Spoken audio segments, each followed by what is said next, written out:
Have you ever wondered what it truly means to be rich? Is it about the money in your bank account, the car you drive, or the house you live in? Or is it something deeper, something that can't be measured in dollars and cents? Today, I want to share a story with you. A simple yet profound tale that completely changed my perspective on wealth and generosity. It's the story of a beggar who, in his poverty, showed more richness of spirit than a man who had everything. Imagine a bustling city street filled with the sounds of life. People hurrying to work, cars honking, shops opening their doors. On one corner sat an old beggar named Samuel. His clothes were worn, his face etched with the lines of hardship, but his eyes held a gentle, observant light. Every day he sat with a small, battered bowl, hoping for a few coins to buy a piece of bread. A little way down the same street was the grand office of Mr. Harrison, one of the city's wealthiest businessmen. He was known for his sharp suits, his expensive watches, and his shrewd, calculated decisions. People saw him as a pillar of success, a man who had conquered the world of finance. He often passed Samuel on his way to his office, but he never seemed to notice the old man sitting on the cold pavement. To Mr. Harrison, Samuel was just part of the city's background noise, invisible and insignificant. One chilly morning, a young woman clutching a small, whimpering puppy stopped in front of Samuel. Her eyes were filled with tears. "I can't keep him," she whispered, her voice trembling. "My landlord won't allow pets, and I have nowhere else to go. I don't want to leave him at a shelter. I'm afraid of what might happen." Samuel looked from the distressed woman to the tiny, shivering creature in her arms. His own stomach was empty, and the few coins in his bowl were barely enough for his own meal. Yet, he saw the desperation in her eyes and the vulnerability of the puppy. Without a moment's hesitation, Samuel reached into his bowl and took out all the coins he had collected that morning. "Here," he said, his voice raspy but kind. "This isn't much, but maybe it's enough to buy him some food for a day or two. It will give you some time to find him a good home." The young woman was stunned. She looked at the beggar's meager offering, then back at his compassionate face. "But this is all you have," she stammered. Samuel simply smiled. "A life is more important than a meal," he replied gently. He then tore a piece from his own worn-out blanket and carefully wrapped the puppy in it to keep it warm. Tears of gratitude streamed down the woman's face. She thanked him profusely and hurried off, her step a little lighter, her hope renewed. Samuel watched her go, his bowl now empty, his stomach still rumbling, but a warmth spread through his chest that had nothing to do with the weather. He had nothing, yet he had given everything he could. Just then, Mr. Harrison's sleek, polished car pulled up to the curb. He stepped out, adjusting his tie, his mind already on a multi-million-dollar merger. He happened to glance over and see Samuel with his empty bowl.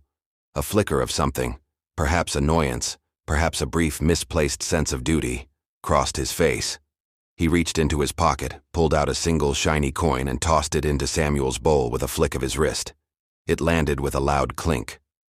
"Don't spend it all in one place," he said with a smirk, before turning and striding into his towering office building, feeling pleased with his own token act of charity. The coin Mr. Harrison threw was worth more than all the coins Samuel had given away. For Mr. Harrison, it was less than pocket change, an amount so trivial he wouldn't notice it was gone. He gave from his vast abundance, a drop from his ocean of wealth, and it cost him nothing. He did it not out of compassion, but out of a sense of superiority, a gesture to make himself feel good for a fleeting moment. Samuel, on the other hand, gave from his deep poverty. He gave everything he had, sacrificing his own comfort, his own meal, for the sake of a stranger and a helpless animal.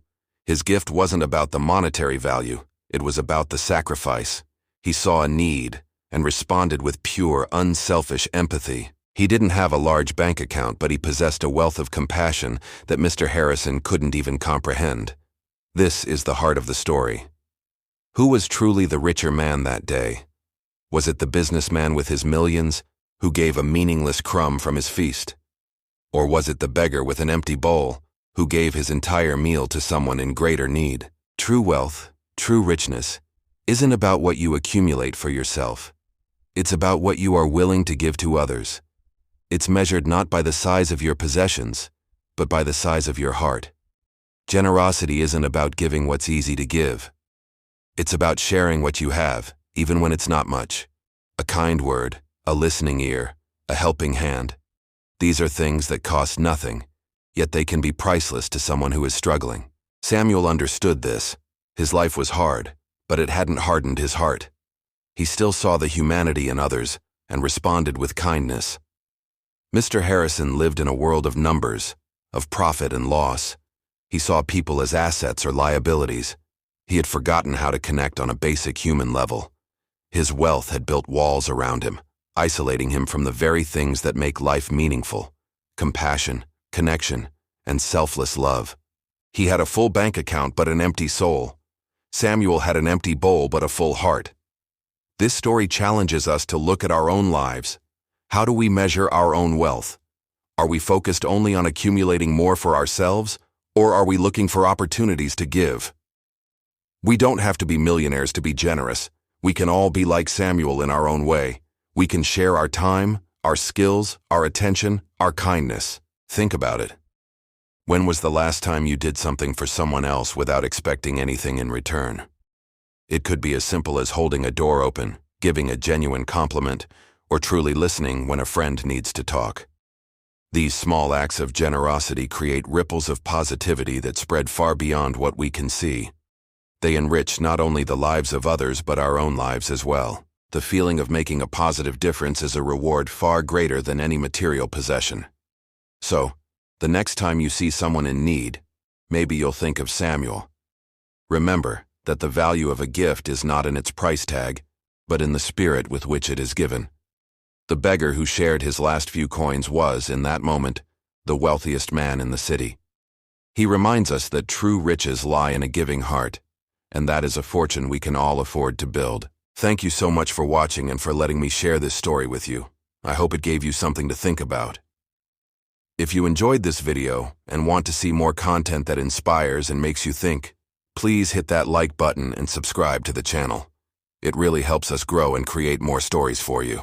Until next time, take care and be kind.